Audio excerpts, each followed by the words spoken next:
Est-ce que tu peux élever tes deux mains? Et en une minute, je veux que tu adores le Seigneur. Tu le rends grâce pour cette matinée, pour ses bontés dans nos vies. Tu élèves ta voix, tu commences à prier. Nous élevons nos voix pour l'adorer, l'agneau est sourd.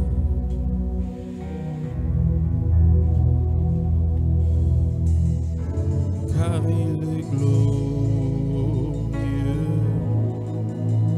et digne de régner. L'agneau est souverain.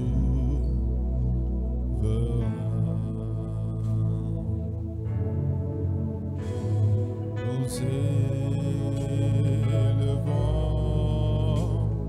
nos voix pour l'adorer.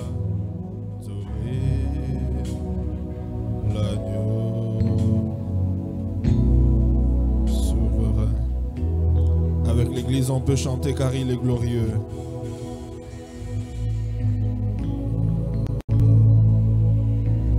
Et digne. L'agneau de Dieu est souverain.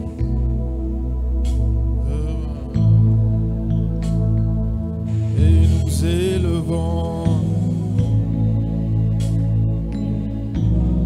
nos voix pour l'adorer.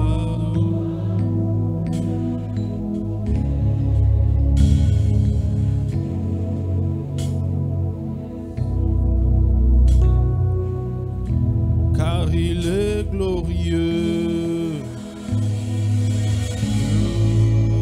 glorieux et digne de l'agneau est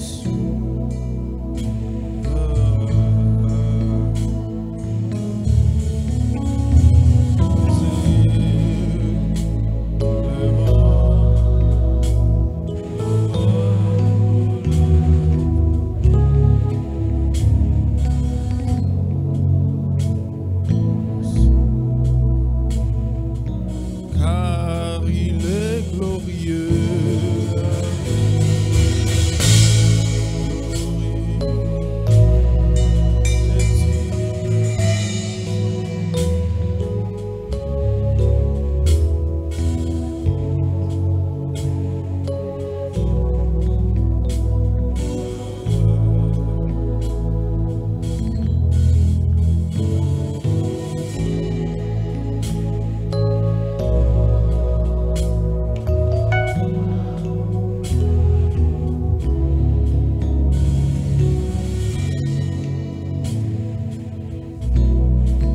Père, nous te remercions ce matin pour ta grâce.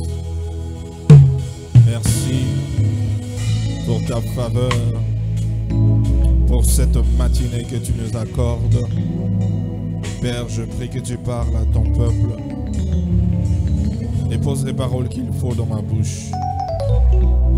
Au nom de Jésus, nous avons prié. Par nos acclamations, nous te célébrons.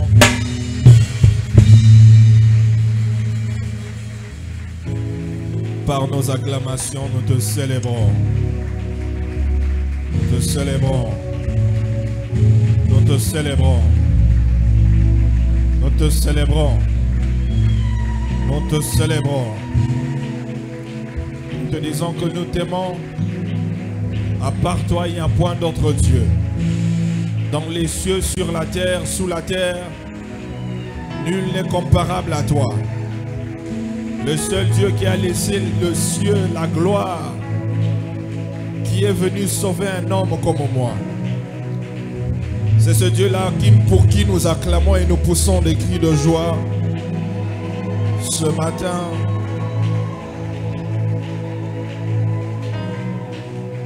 gloire au Seigneur.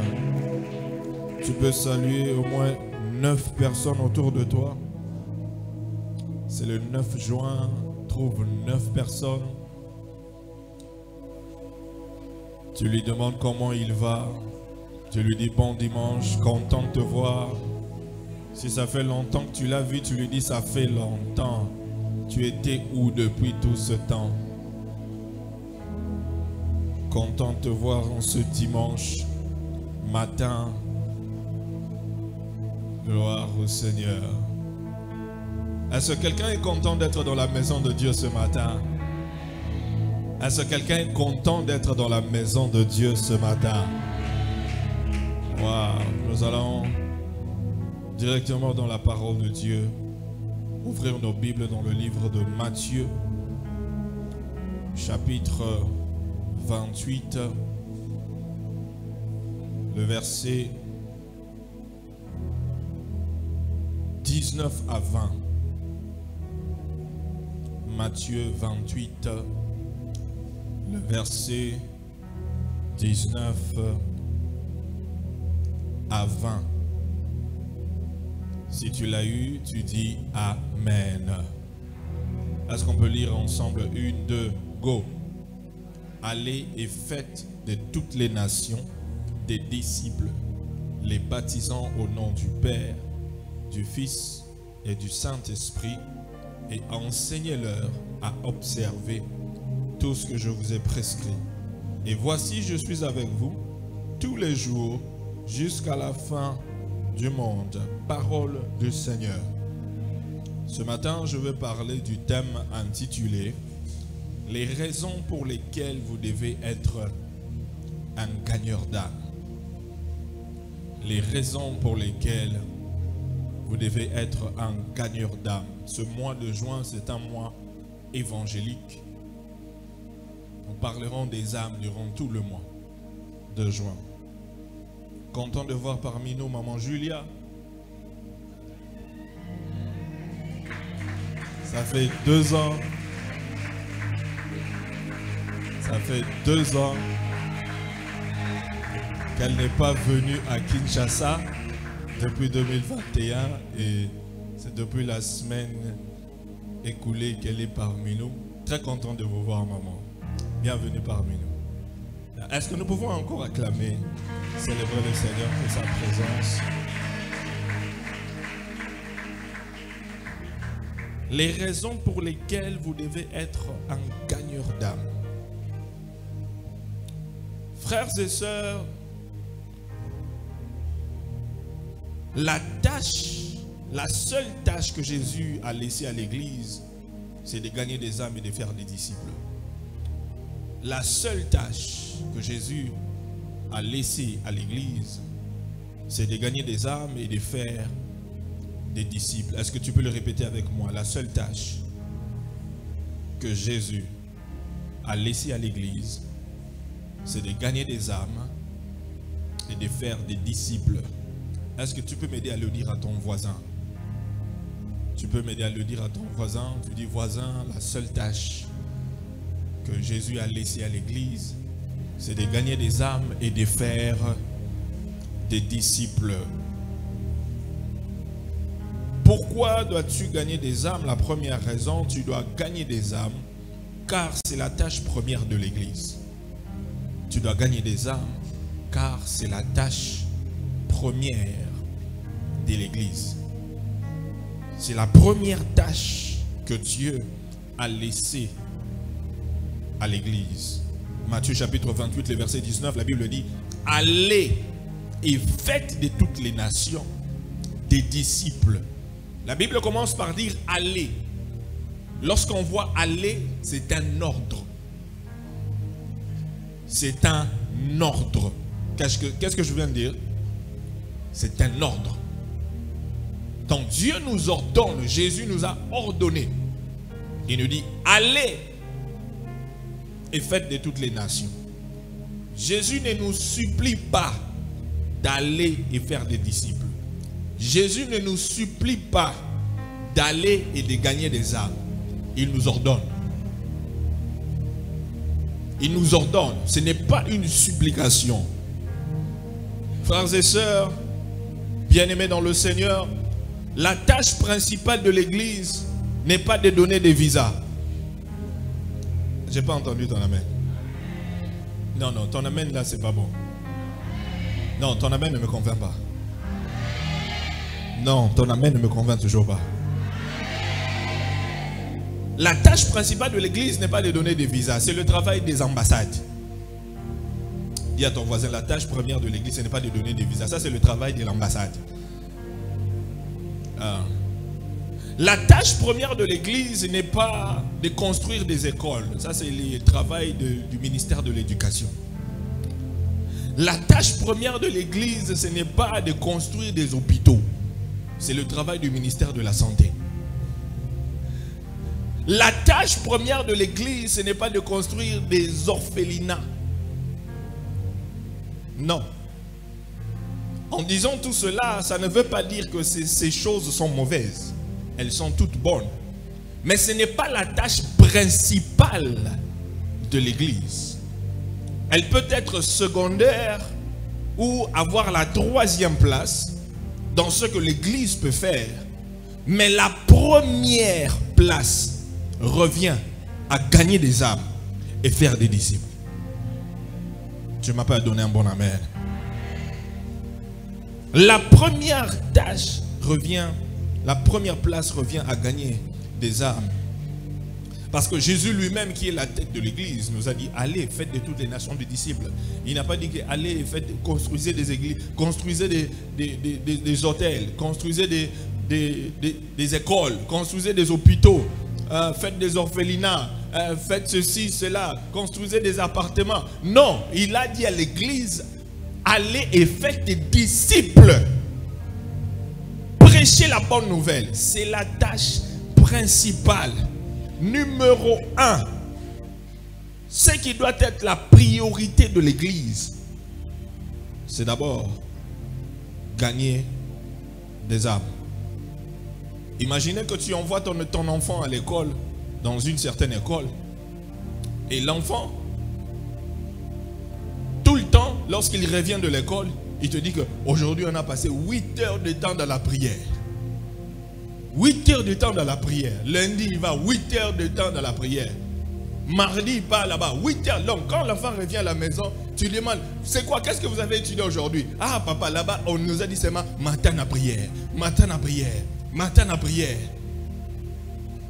Tout le jour, l'enfant qui revient te dit matin à prière. Est-ce que prier, c'est mauvais? Mais quand l'enfant va à l'école, c'est quoi le but? Étudier, être instruit. Il doit apprendre des choses pour la vie, il doit être éduqué. La prière n'est pas mauvaise, elle a sa place. Mais la prière n'est pas la priorité dans les écoles. Là, le but pour lequel l'école a été instituée, c'est pour éduquer les enfants, pour leur avenir. C'est la même chose pour l'église. Notez bien, quand vous accordez un rôle secondaire à la fonction première d'une institution, elle va sombrer dans la confusion. Lorsque vous accordez un rôle secondaire à la fonction première d'une institution, elle sombrera dans la confusion. Matthieu chapitre 4, le verset 19, la Bible dit, il leur dit, suivez-moi et je vous ferai pêcheurs d'hommes. Jésus, pendant qu'il est en train de sélectionner ses disciples, il dit à chacun, suis-moi et je te ferai pêcheur d'hommes. Suis-moi et je te ferai pêcheur d'hommes. Suis-moi, je te ferai pêcheur d'hommes. Toutes les personnes que Jésus a appelées à lui, il a fait d'eux des pêcheurs d'hommes. Toutes les personnes que Jésus a appelées à lui, il a fait d'eux des gagneurs d'âme. Lorsque Jésus t'a appelé, lorsque tu as reçu Jésus comme Seigneur et Sauveur, le contrat que tu as eu avec Jésus, c'est pour que tu deviennes gagneur d'âme. Point barre. C'est pour que tu gagnes des âmes. Il y a des gens qui viennent à Jésus pensant que le contrat qu'on a avec Jésus, c'est pour autre chose. Non, Jésus dit, suivez-moi et je vous ferai. Je ne t'entends pas. Je ne t'entends pas. Ah, je ne t'entends pas bien. Il dit, suivez-moi, je vous ferai. Quoi? Pêcheur d'hommes. Suivez-moi, je vous ferai pêcheur d'hommes. C'est ça. C'est ça le contrat. C'est pas ça. Hein? C'est ça le contrat. Suivez-moi, je vous ferai pêcheur d'hommes. Est-ce que Jésus a dit, suivez-moi et je vous ferai et je vous donnerai le mariage? Hein? Non. Est-ce qu'il a dit, suivez-moi et je vous donnerai le succès? Non. Est-ce qu'il a dit, suivez-moi et je vous donnerai les enfants? Est-ce que les enfants sont mauvais? Hein? Mais est-ce que c'est la priorité? Regarde ton voisin, dis le voisin, c'est pas la priorité, voisin. C'est pas la priorité. Non, tu parles pas à ton voisin. Voisin, assis-toi bien. C'est comme si tu veux partir. Hein? Tu t'assois comme ça, c'est comme si tu es sur le point de disparaître et de partir. Jésus ne nous a pas dit, suivez-moi et je vous donnerai des voitures. Non. Il n'a pas dit, suivez-moi. Vous avez oublié. Suivez-moi, je vous ferai. Suivez-moi, je vous ferai. Suivez-moi, je vous ferai. Non, dis ça très fort. Non, non, non. Oh, tu parles, c'est comme si tu es fatigué, tu es encore au lit. Regarde ton voisin, tape-lui sur l'épaule, dis voisin, réveille-toi. Non, lève-toi. Lève-toi d'abord au-dessus. Cherche-moi 5 personnes, tu leur dis réveille-toi, s'il te plaît, réveille-toi, réveille-toi, réveille-toi. C'est comme si tu es encore en train de dormir. C'est comme si tu es encore au lit. Hein? C'est comme si tu es encore au lit. Ah, il y a des gens, j'ai dit, lève-toi, cherche ton 5 personnes. Tu es toujours assis.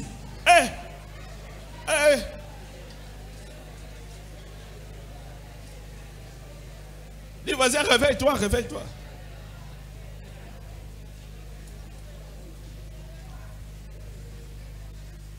Jésus n'a pas dit que suivez-moi et je vous donnerai des maisons, je vous donnerai des voitures, je vous donnerai l'argent des appartements et tout ça, je vais vous élever, je vous donnerai la promotion, je vais vous donner tout ça. Non, il a dit suivez-moi, je ferai de vous des pêcheurs d'hommes. Oh, je n'entends pas ton amen. Il dit suivez-moi, je ferai de vous des pêcheurs d'hommes. C'est ça le but, c'est ça d'abord la priorité. Quelqu'un dit priorité. C'est ça la priorité de l'église, c'est ça, c'est ça. Luc 19, 10, la Bible dit que le Fils de l'homme est venu sur la terre pour chercher ceux qui étaient perdus, les perdus. C'est d'abord ça, c'est les perdus, n'est-ce pas? N'est-ce pas? Oui, n'est-ce pas? Hein? C'est pour chercher les perdus. Donc quand tu viens à l'église, oh Seigneur, donne-moi les mariages, hein, donne-moi ceci, donne-moi l'argent. Ce n'est pas d'abord ça la priorité. La Bible dit dans Matthieu chapitre 6, le verset 33, cherchez premièrement le royaume des cieux. D'abord le royaume des cieux. D'abord le royaume des cieux. D'abord le royaume des cieux. D'abord. Et la Bible dit le reste vous seront donnés par dessus. Le reste vous seront donnés par dessus. Tape ton voisin sur l'épaule, tu dis voisin, cherche d'abord le premier. D'abord le royaume. D'abord.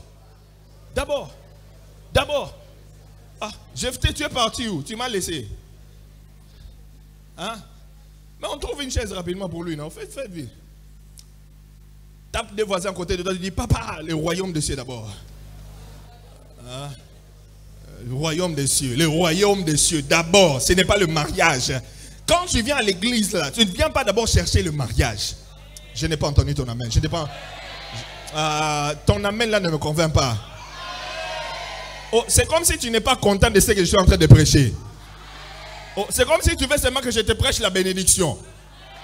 C'est comme si tu veux seulement que je te prêche l'élévation. Hein? C'est comme si tu veux seulement que je te prêche que tu vas prospérer. Non, tu vas prospérer après avoir gagné des âmes. Ah, merci. Non,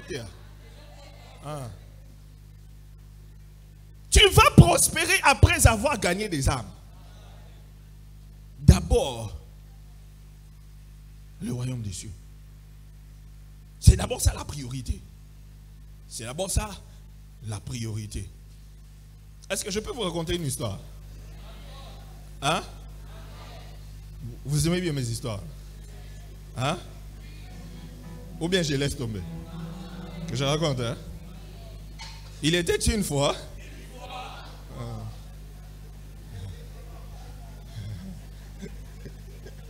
Il était une fois. Il y avait des parents qui étaient dans leur maison. Et ils devaient aller dans une fête. Que je continue. Vous voulez savoir l'histoire jusqu'à la fin? Hein? Et alors, avant de sortir de la maison, ils ont appelé leur jeune garçon. Ils ont dit, je donne un nom. Que je vais donner quel nom? Hein? Jean-Marie. Non, il n'y a pas Jean-Marie ici. Ça va, papa. Ah, il n'y a pas de problème. Ils ont dit, Jean-Marie, nous allons sortir aujourd'hui pour aller dans une fête. Mais on te donne un travail. Le travail, c'est que, entre dans ta chambre, nettoie ta chambre. Que ça soit propre. Parce que la chambre de Jean-Marie était trop sale. Entre parenthèses. Vous savez, la chambre de certains garçons, c'est très sale. Hein? Hein? Il y a certains garçons là, quand tu entres dans sa chambre comme ça, tu peux avoir la grippe. Tu peux, donc tu entres seulement, donc, tu n'entres même pas, tu mets seulement ton nez. Grippe, direct. C'est pas vrai? N'est-ce pas vrai? Oui. Est-ce que c'est seulement les hommes ou bien les filles aussi, hein? Oh, les filles, c'est encore pire. Hein? Où elle jette tous les habits sales sur les lits. Quand elle va venir dormir, elle pousse seulement comme ça un peu. Et puis, je ferme la parenthèse. Le parent qui dit à Jean-Marie, nettoie ta chambre. Nous, on va à la fête. Quand on reviendra, on veut trouver ta chambre propre. Les parents sont partis. Jean-Marie est resté faire le travail. Le soir, les parents ont raté. Les parents ont raté.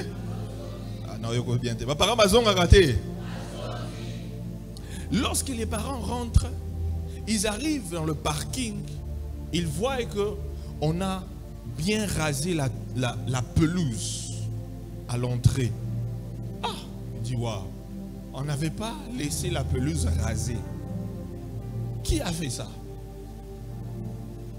Les parents partent, rentrent dans le salon. Ils voient le salon bien arrangé. Waouh!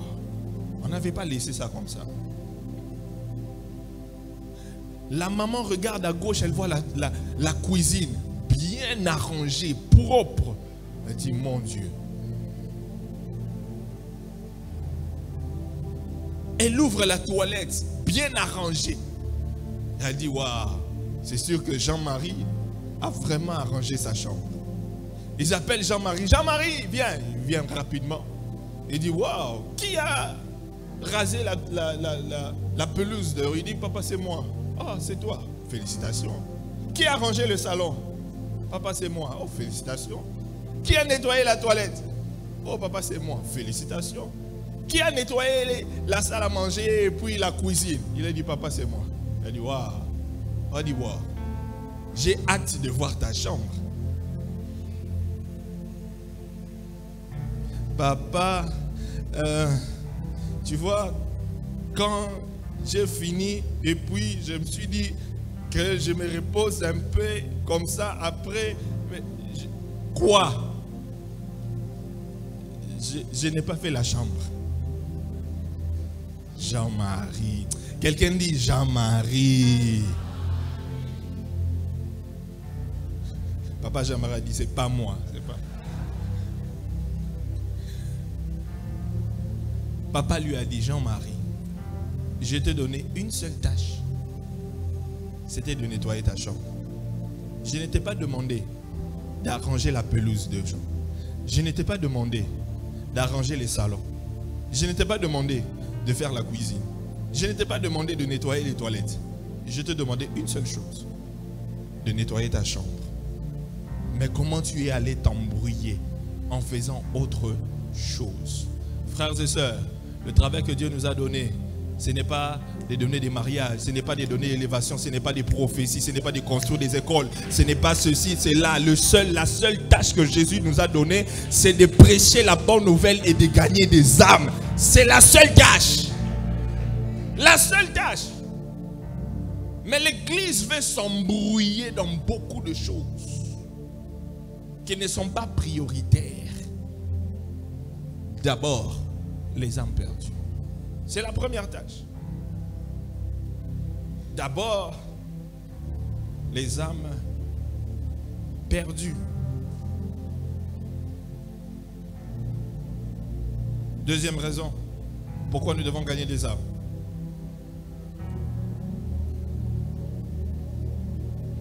Deuxième raison, pourquoi tu dois devenir gagneur d'âme. Tu dois devenir gagneur d'âme parce que le cœur de Dieu bat pour les âmes perdues. Tu dois devenir gagneur d'âme parce que le cœur de Dieu bat pour les âmes perdues. Luc chapitre 19, le verset 10. Luc 19, 10, la Bible dit, car le Fils de l'homme est venu chercher et sauver ce qui était perdu. Bien-aimé, le cœur de Dieu bat pour les âmes perdues. Le cœur de Dieu bat pour ceux qui sont perdus. La priorité de Jésus lorsqu'il est venu sur terre, il est venu chercher ceux qui étaient perdus. La priorité de Dieu, c'est les âmes perdues. Et cela doit devenir également ta priorité. Parce que c'est la priorité de Dieu, cela doit devenir ta priorité en tant que gagneur d'âme. Vous savez, nous en tant que... Nous portons le nom gagneur d'âme en tant qu'Église et nous serons jugés par rapport à ce nom-là. Nous serons jugés par rapport à ce nom-là. Parce que nous portons le nom gagneur d'âme. Vous savez, lorsque ta priorité, c'est le salut des âmes, ta vie devient la priorité de Dieu. Lorsque ta priorité, c'est le salut des âmes, ta vie devient la priorité de Dieu.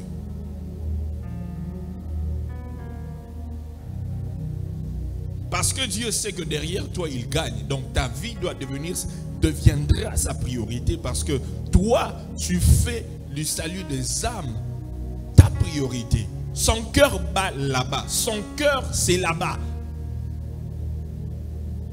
Il a donné sa vie pour les âmes perdues. Et lorsque toi, tu t'intéresses aux âmes perdues, Dieu va s'intéresser à ta vie. Dieu va s'intéresser à tes affaires. Oui. Aide-moi à dire à ton voisin, lorsque ta priorité, c'est les âmes perdues, ta vie là, ça devient la priorité de Dieu. Aide-moi à dire ça à ton voisin. Dis ça à ton voisin. Dis ça à ton voisin.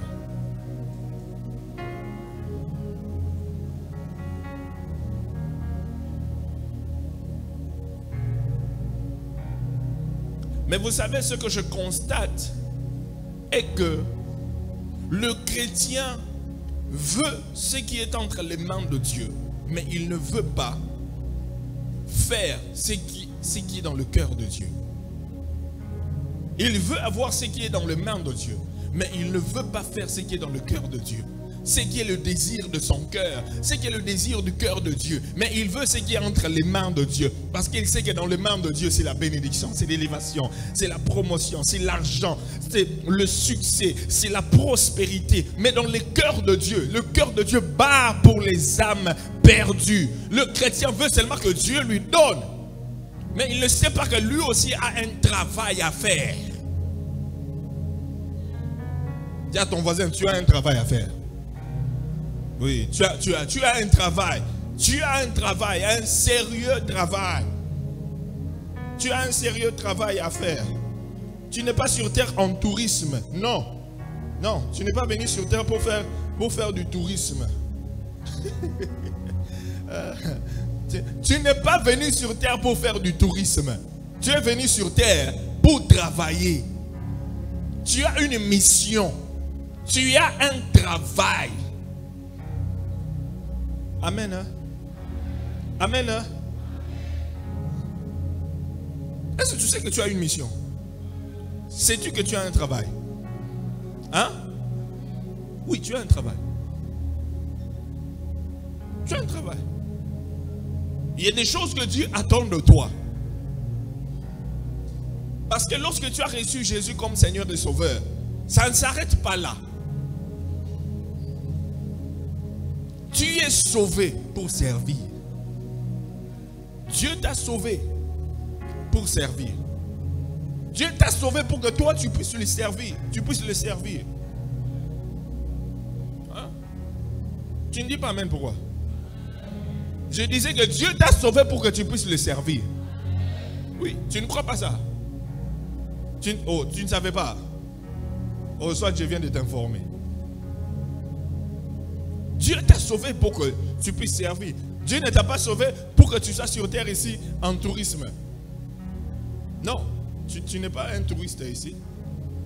On ne t'a pas envoyé sur terre avec un visa touristique. Non. Tu es ici pour travailler. Tu es ici pour faire la volonté de Dieu. Alléluia. Alléluia. Ah. Dis à ton voisin, tu es ici pour faire la volonté de Dieu. Tu es ici pour faire la volonté de Dieu.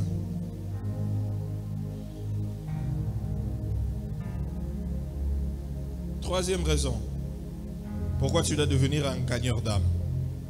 Tu dois devenir un gagneur d'âme parce que Jésus gagnait des âmes. Tu dois devenir un gagneur d'âme parce que Jésus gagnait des âmes.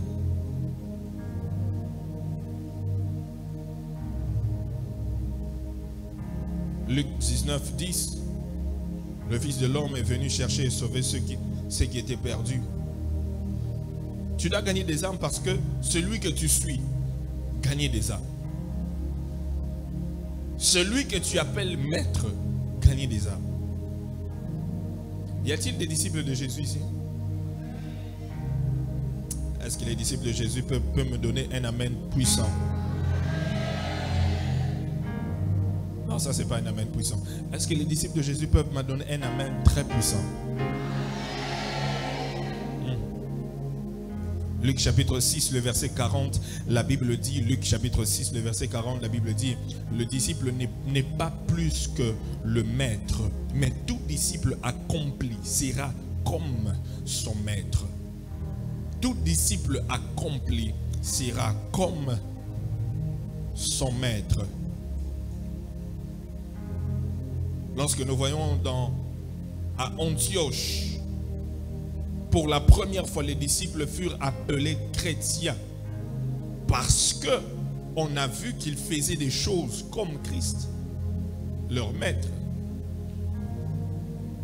Et par rapport à leur comportement, c'est alors qu'on a dit, on a commencé à les appeler chrétiens. Ils étaient les disciples, mais on a commencé à les appeler chrétiens parce qu'ils faisaient comme Christ. Tu ne peux pas être disciple de Jésus et ne pas faire ce que Christ faisait. Tu ne peux pas t'appeler disciple de Jésus et tu ne gagnes pas des âmes comme Christ gagnait des âmes. Non, ça ne se fait pas. Non, ce n'est pas possible. Un disciple fait comme son maître. Répète après moi. Un disciple fait comme son maître. Et une fois de plus. Une fois de plus. Tu dis à ton voisin, si tu es disciple de Jésus, tu dois faire comme Christ. Hein? Donc tu dois gagner des âmes. Tu dois devenir gagneur d'âmes. Comme Christ lui-même était un gagneur d'âme, comme Jésus était un gagneur d'âme, toi, disciple de Jésus, tu dois aussi être un gagneur d'âme. Non, la question qu'on doit tous se poser est que, es-tu vraiment un disciple de Jésus? C'est ça. Es-tu réellement un disciple? Parce qu'un disciple fait comme son maître. Est-ce que si toi tu ne fais pas comme le maître, ça veut dire que tu n'es pas disciple? Ça veut dire que tu n'es pas disciple.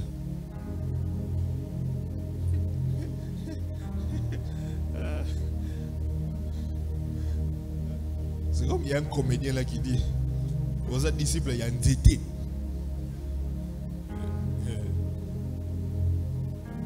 Tu n'es pas un vrai disciple. C'est qu'on doit bien te checker. On doit bien te checker. Oui. Demande à ton voisin, est-ce que tu es un vrai disciple de Jésus? Es-tu un vrai disciple de Jésus? Es-tu un vrai disciple? Es-tu un vrai disciple? Dis-lui, j'attends la réponse. Tu dois soit me dire oui, soit non, soit peut-être, ou bien je ne sais pas. Tu dois répondre. Hein? Demande à ton voisin, dis-lui, tu dois me répondre. Tu dois me donner une réponse. Je dois savoir si tu es vraiment un disciple de Jésus ou pas. Je dois savoir si tu es un disciple de Jésus ou pas. Il a dit quoi? Hein? Il est disciple. Il est disciple, sûr. Le voisin a dit quoi? Vrai disciple. Hein, pasteur José? Vrai disciple. Là, quand on dit vrai 3 fois, c'est que c'est sérieux. Vrai disciple de Jésus. Vrai disciple. La Bible dit, vous les reconnaîtrez par ce qu'ils disent. Hein? Par la manière dont ils dansent. Par la manière dont ils sautent. Par la manière dont ils prient. Par la manière dont ils donnent. Par la manière dont ils sourient. La Bible dit quoi? Vous les reconnaîtrez par leurs fruits. Maintenant, les fruits que tu portes prouvent-ils à suffisance que tu es un disciple de Jésus?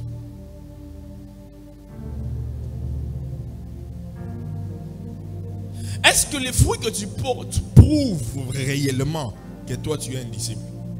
Ce n'est pas ce que tu dis, hein? Ce n'est pas ce que tu dis. C'est en fait les fruits. Pour savoir que tel arbre est un manguier, c'est par quoi? Les fruits. Quand on regarde les fruits, on dit, ah, une mangue, c'est un manguier. On voit l'avocat, on dit que avocatier. Quand on voit la pomme, on dit, c'est à travers les fruits qu'on détermine la nature de l'arbre. À travers les fruits.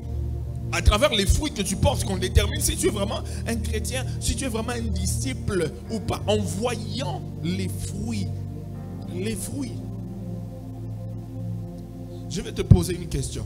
Depuis que tu as reçu Jésus comme Seigneur et Sauveur, combien de personnes ont reçu Jésus à travers toi?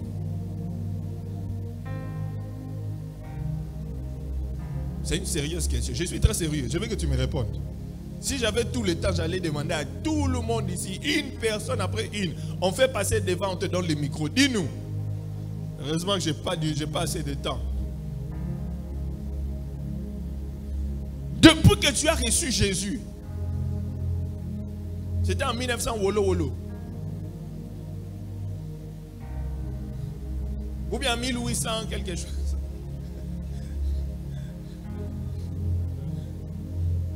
Combien d'âmes as-tu gagné depuis que tu connais Jésus? Combien d'âmes as-tu gagné? Regarde ton voisin. Si ton voisin dort, c'est que lui vraiment.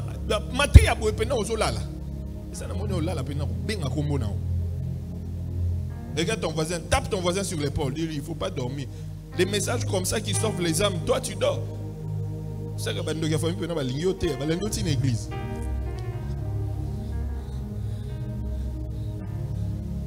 Demande à ton voisin, depuis que tu as reçu Jésus, combien d'âmes as-tu gagné? Combien d'âmes?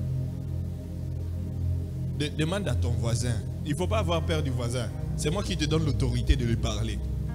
Parle-lui, dis-lui combien d'âmes. Donne-moi les chiffres, donne-moi. Peut-être si tu n'as pas les chiffres exacts, donne-moi environ, à peu près. À peu près.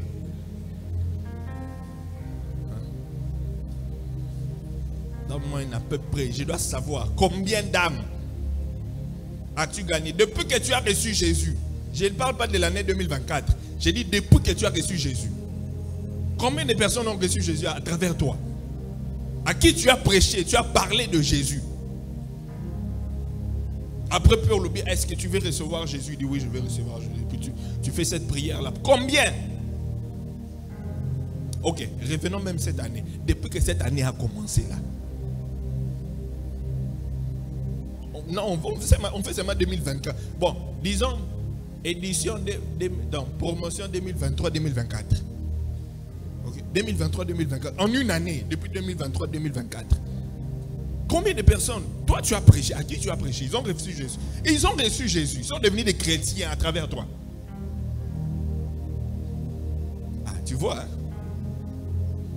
Tu vois comment tu calmes?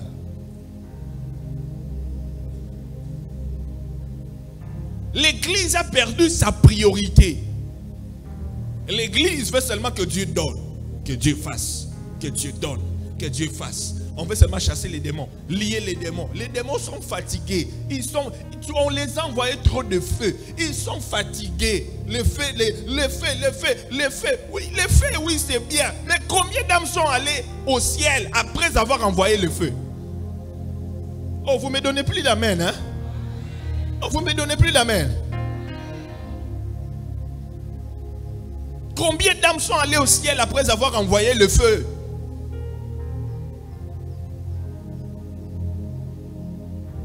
Gagneurs d'âmes, nous serons jugés à cause de notre nom. Il ne faut pas oublier ça. Il ne faut pas oublier ça. Le nom que nous portons, gagneurs d'âmes. Donc quand tu seras devant le trône de Dieu comme ça là, on te va, ah, gagneur d'âmes, hein? Viens ici. Gagneur, viens ici. Il y a une catégorie section gagneur d'âmes. Donc vous là, les noms, on va juste seulement les noms. Combien d'âmes? Combien d'âmes sont ici au ciel à cause de combien? Je suis chrétien, je suis chrétien. Et moi je sais, tu pries où? J'ai pris chez les gagneurs d'âmes. J'ai pris chez les gagneurs d'âmes. Combien d'âmes as-tu gagné, toi gagneur d'âmes? Gagneur d'âmes, ce n'est pas un nom, c'est une responsabilité. Ce n'est pas un nom, ce n'est pas un titre, c'est une responsabilité. Je n'ai pas entendu ton amen. C'est une responsabilité, ce n'est pas un titre. C'est une responsabilité que Dieu nous a donnée. La vision de votre église, c'est quoi? Changer le monde pour Christ. Combien de monde as-tu changé, toi?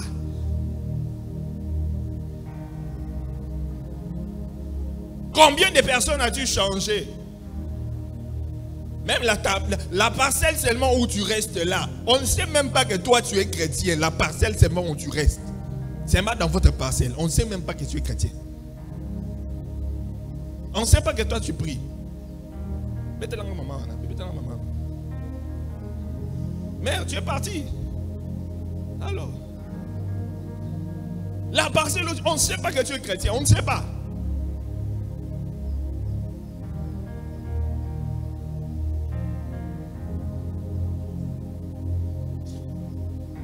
Beaucoup de disciples n'arrivent pas à faire de disciples parce qu'eux-mêmes ne sont pas des disciples. Plusieurs disciples n'arrivent pas à faire des disciples parce qu'eux-mêmes ne sont pas des disciples. La Bible dit qu'un disciple accompli fait comme son maître. Donc il y a des disciples qui ne sont pas accomplis. Babilati, un disciple est débat.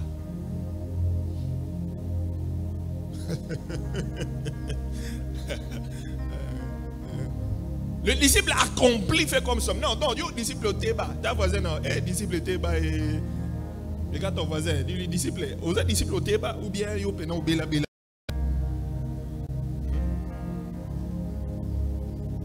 Le disciple accompli fait comme son maître. Si tu n'es pas disciple, tu ne pourras pas faire des disciples. Si tu n'es pas disciple, tu n'auras pas la capacité de gagner des âmes.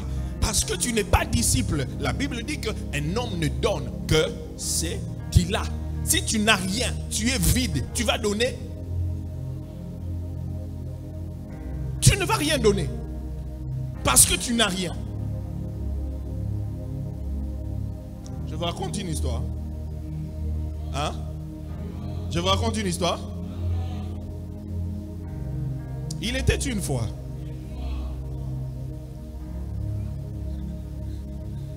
Il était une fois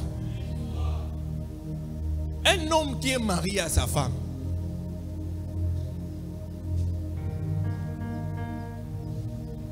Ils ont fait 25 ans de mariage. Pas d'enfant. Pas d'enfant. Rien ne marchait. Et la femme en question n'avait pas de règles pendant 25 ans. Docteur Michel, quand une femme n'a pas de règles pendant 25 ans, ça veut dire quoi? Il y a un problème. Le docteur a dit il y a un problème. Pendant 25 ans, elle n'a pas de règles. Normalement, ça doit être, c'est chaque mois. C'est chaque mois. Normalement, c'est chaque mois. Et après 25 ans, ils vont dire que c'était sérieux. Ils se sont décidés de faire vraiment des examens pour savoir c'était quoi le problème. 25 ans, pas de règles, pas d'enfants. Vous voulez connaître la suite? Quand ils ont fait des examens, on a découvert, le médecin a découvert que la femme, elle était femme à l'extérieur. Mais à l'intérieur, c'était un homme. Elle avait des organes d'homme. Vous savez, aujourd'hui dans le monde, avec ce qui se passe maintenant, on a des trans-hommes, des trans-femmes. Ça veut dire qu'une femme, elle est devenue un homme, ou bien un homme est devenu une femme, et puis il peut faire l'opération et ressembler à une femme. Tu la vois nue, tu penses que c'est une femme, mais en réalité, elle a fait recours à la chirurgie pour devenir une femme. Et quand on a découvert que c'était un homme, l'homme était choqué. Il a dit donc pendant 25 ans, j'étais marié à un homme.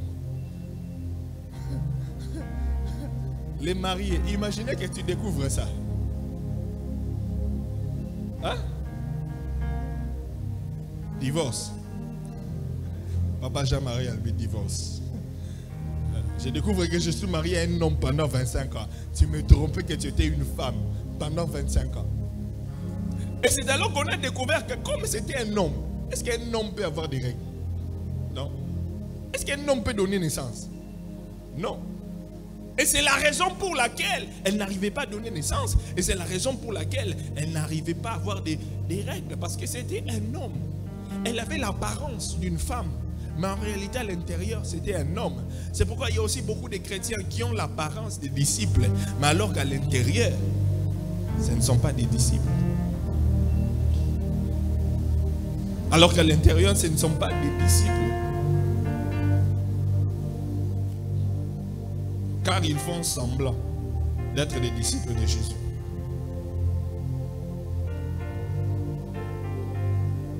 Tu dois porter du fruit. J'ai dit tu dois porter du fruit. J'ai dit tu dois porter du fruit. À partir d'aujourd'hui, tu dois décider de porter du fruit pour l'année 2024. Tu dois porter du fruit. Tu dois te décider que je suis enfant de Dieu, je suis disciple de Jésus. Je ne peux pas faire passer toute une année sans gagner une âme, sans parler de Jésus à quelqu'un. Je ne peux pas faire passer toute une semaine sans parler de Jésus à quelqu'un. Sans parler de Jésus. Je dois parler de Jésus à quelqu'un et quelqu'un doit doit aller au ciel à travers moi. La Bible déclare qu'il y a une joie au ciel lorsque une âme est sauvée. Tu dois décider de devenir la personne qui crée la joie au ciel, qui crée la fête au ciel, qui crée la joie au ciel en parlant de Jésus. Donne-moi un amen. C'est important. Tu peux parler de Jésus sur les réseaux sociaux, sur Facebook, sur WhatsApp, dans des statuts, dans des groupes. Tu peux faire ça sur les réseaux sociaux, mais tu peux aussi aller sur le terrain, prêcher la bonne nouvelle. Et sur les réseaux sociaux, qu'est-ce que tu mets? Sur Facebook, sur WhatsApp, sur TikTok, sur tout ça là. Au lieu de prêcher la parole de Dieu, mais non, vous allez voir des sœurs là-bas. Hein, la bonté de l'Éternel. Qu'est-ce que ça a à voir avec la bonté de l'Éternel? Oh, l'Éternel est bon, sa miséricorde est... Qu'est-ce que ça a à voir avec l'Éternel est bon? Vous êtes en train de danser, faire d'autres choses. Mais vous ne prêchez pas la parole. Alors qu'il y a des gens là-bas qui ne connaissent pas Jésus, qui peuvent connaître Jésus à travers toi. Frères et sœurs, il y a des gens qui n'attendent que toi, que tu leur parles de Jésus pour qu'ils soient sauvés. Et si toi tu ne parles pas de Jésus, ils vont mourir et aller en enfer. Et Dieu va te demander leur sang.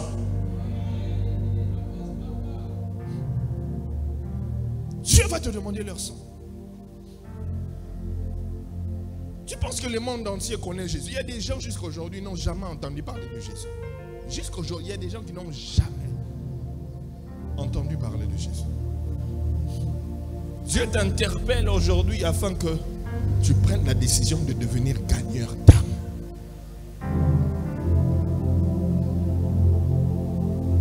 Que Dieu vous bénisse.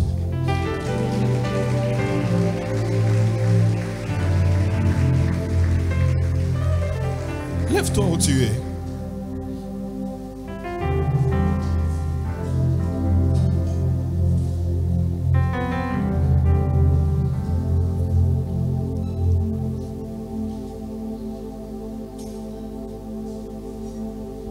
Lève-toi où tu es. Je t'attends, je t'attends. Je t'attends que tu te lèves.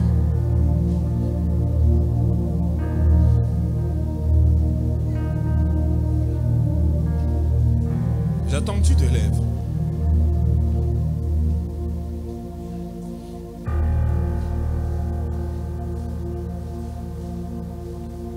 Tu vas élever tes deux mains, tu vas fermer tes yeux. Tu vas remercier le Seigneur pour la parole que tu as reçue. Et puis peut-être que si tu ne gagnais pas des âmes, tu vas dire Seigneur, pardonne-moi parce que je ne respectais pas l'ordre que tu m'as donné d'aller et de gagner des âmes, d'aller et de faire des disciples. Je te demande pardon. Élève ta voix, prie le Seigneur. Vas-y, prie le Seigneur, prie le Seigneur, prie le Seigneur.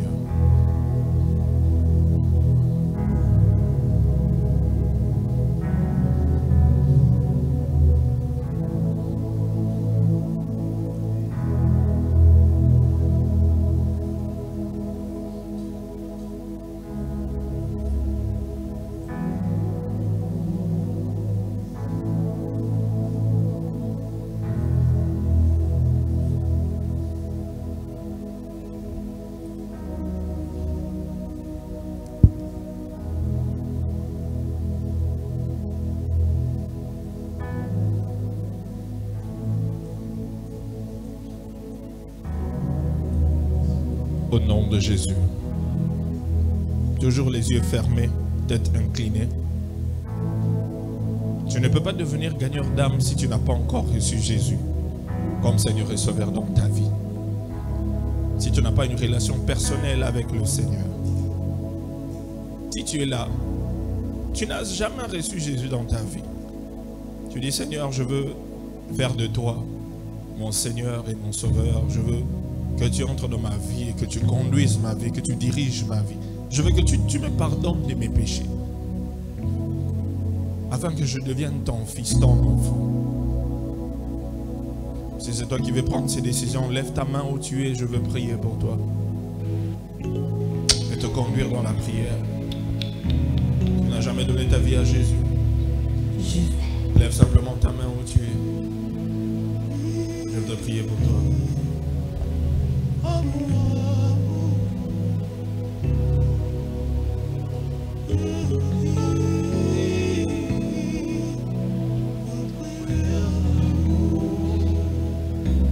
Je vais faire un deuxième appel. Si tu es là, tu te dis, Seigneur, j'étais proche de toi, mais je me suis éloigné comme le fils prodigue.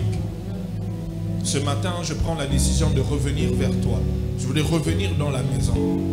Revenir dans ta maison, dans ta présence. Comme le fils prodigue qui était parti, mais qui a reconnu son erreur, qui est revenu. Je voudrais renouveler ma relation avec le Seigneur. Mon engagement envers le Seigneur. Je voudrais prier pour toi également. Lève ta main où tu es. Je vais prier pour toi. Tu dis, je veux renouveler ma relation avec le Seigneur. Merci, que Dieu te bénisse. Tu dis, je veux renouveler ma relation avec le Seigneur. Lève ta main, je voudrais prier pour toi. C'est un moment très important. Dieu t'attend à la maison. Il t'attend à la maison. Que Dieu te bénisse. Il t'attend à la maison. Peu importe les fautes, peu importe les crimes que tu as commis, mais aussi longtemps que tu reconnais ton erreur, il y a toujours une place dans la maison du Père. Que Dieu te bénisse. Ceux avec les mains levées, venez ici devant, je voudrais prier pour vous. Venez devant, je voudrais prier pour vous. N'ayez honte de personne, c'est votre décision avec le Seigneur. Pendant qu'ils approchent, nous acclamons le Seigneur.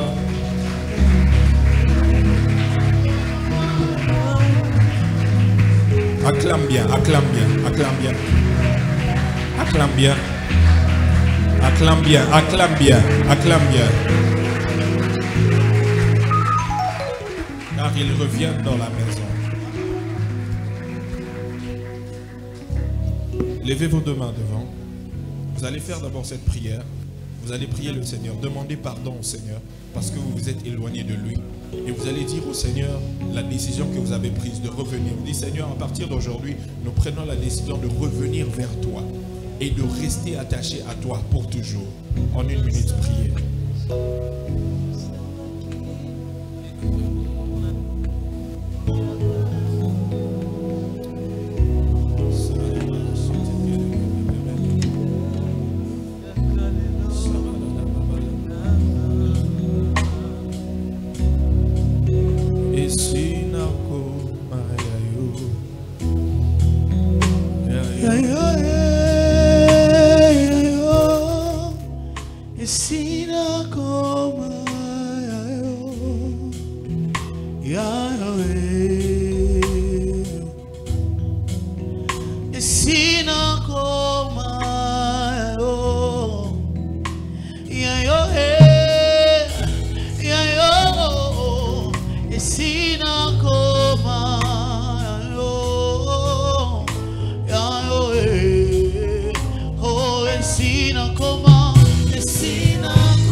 Chose à vous dire. Pendant qu'ils partent, nous acclamons le Seigneur. Pour suivre le pasteur Josué. On acclame bien le Seigneur. Acclame bien le Seigneur. Acclame bien le Seigneur.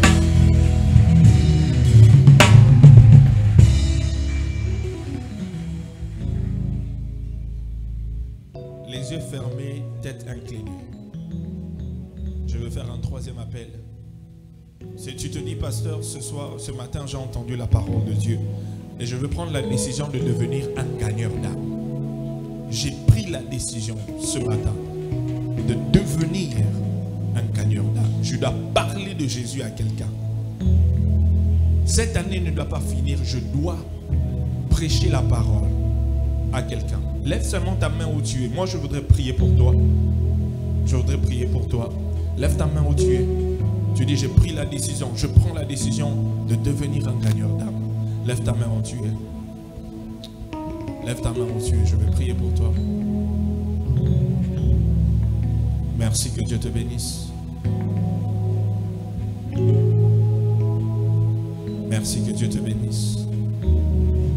Merci, que Dieu te bénisse. Je dis, pasteur, je prends la décision de devenir un gagneur d'âme à partir d'aujourd'hui. Merci, que Dieu te bénisse. Avec ta main levée, lève-toi seulement où tu es. Avec ta main, lève-toi seulement où tu es. Lève-toi seulement où tu es. Lève-toi seulement où tu es. Lève tes deux mains. Père Dieu de gloire, je prie pour tes enfants qui ont pris une décision de devenir gagneurs d'âme à partir d'aujourd'hui. Père, donne-leur la capacité.